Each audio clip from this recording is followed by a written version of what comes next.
जय हिंद दोस्तों, RD success classes में आपका फिर से स्वागत है। इस वीडियो में आज हम लोग जीके जीएस के सेट नंबर 23 को देखेंगे। चलिए वीडियो को स्टार्ट करते हैं। वीडियो में अंतिम तक बने रहिएगा। आज का पहला प्रश्न है, सार्वजनिक पद का अधिकार कैसा अधिकार है? सार्वजनिक पद का अधिकार कैसा अधिकार है?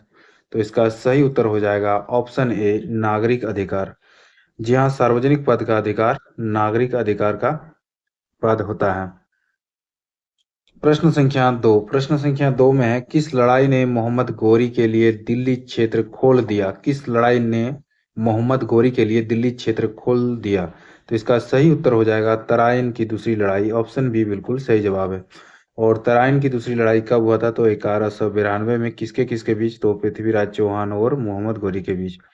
पृथ्वीराज चौहान और मोहम्मद गोरी के बीच हुआ था।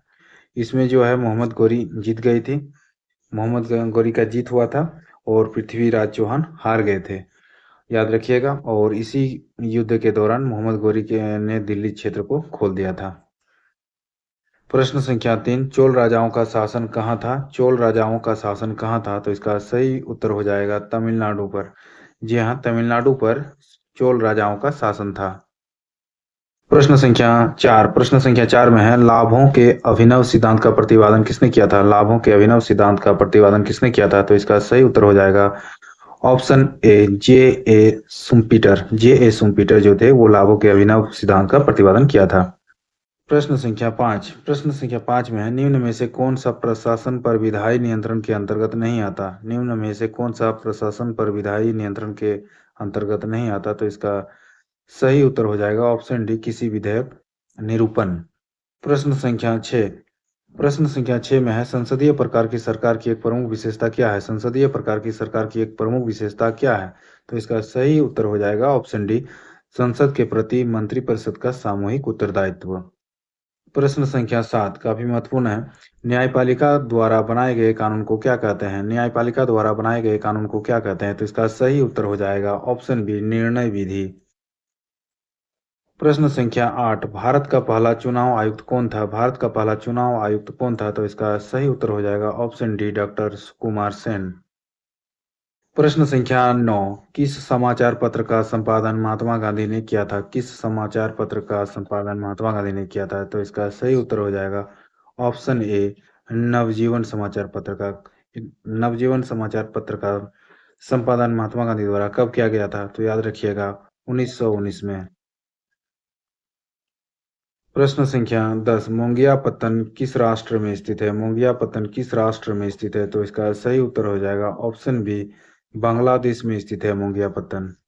प्रश्न संख्या 11 में है, भारत का सबसे बड़ा जनजातीय समुदाय कौन सा है? भारत का सबसे बड़ा जनजातीय समुदाय कौन सा है? तो इसका सही उत्तर हो जाएगा ऑप्शन बी, गोंड।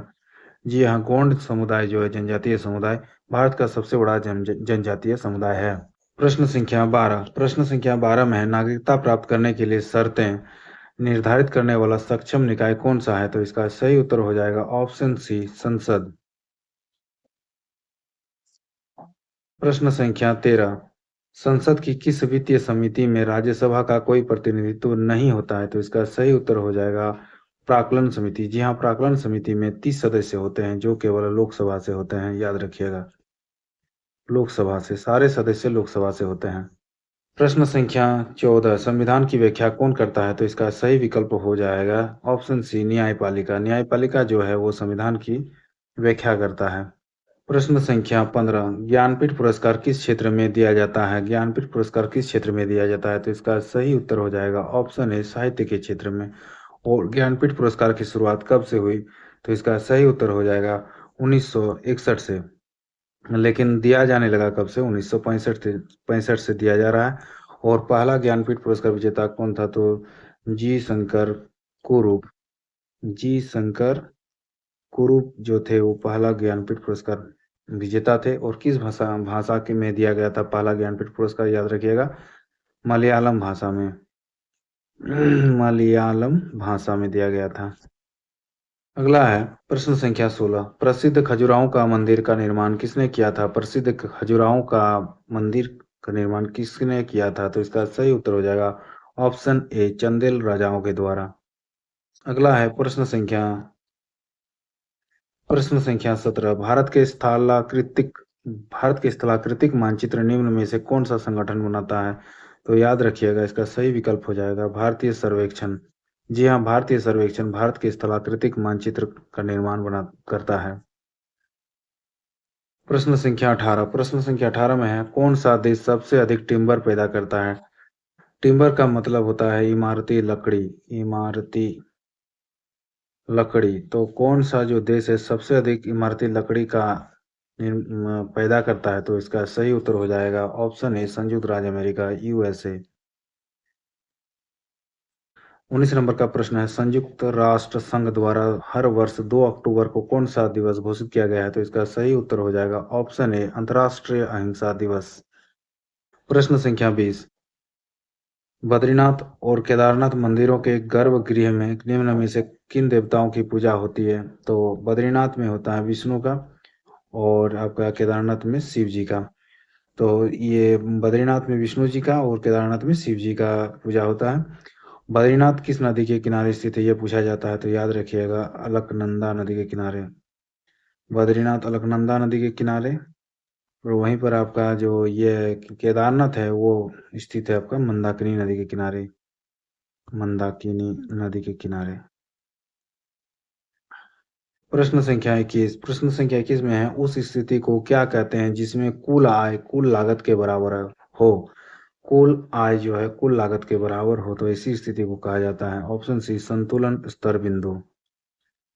22 नंबर का प्रश्न है, सिखों के अंतिम गुरु कौन थे? तो सिखों के अंतिम गुरु थे गुरु गोविंद सिंह, जो 10वें गुरु थे।